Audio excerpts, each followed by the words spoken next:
Few things that are key components to developing leadership skills is, first is learn and be curious. It's extremely important to have that mindset of learning, being curious, asking the right kind of questions, right?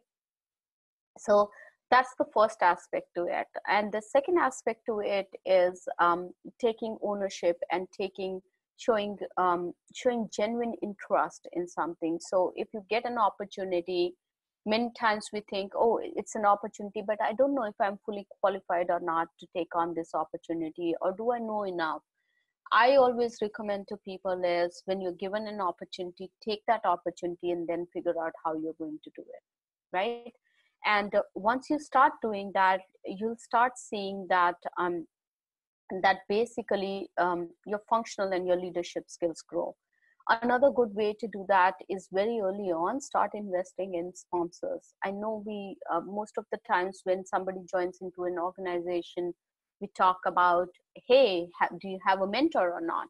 But many a times we forget to find sponsors, and it's very important to look for sponsors.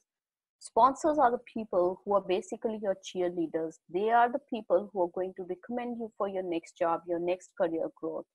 And it's really important to start thinking about your career growth early on when you join. Also, experiment a lot, take risks early on in your career. Nowadays, we live in a wonderful world where there are so many opportunities, and there are opportunities to fail fast and recover from that, right?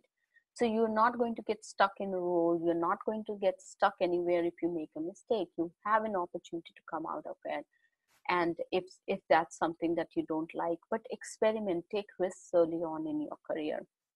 Um, Another thing that's key to leadership, and I need to bring this in, Aditya, is being mindful, right?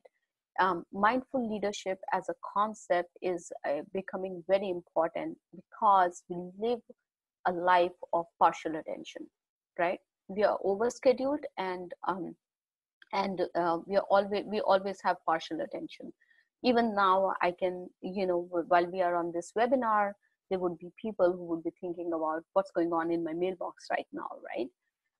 So how do you go about being more focused in your work? How do you have clear vision?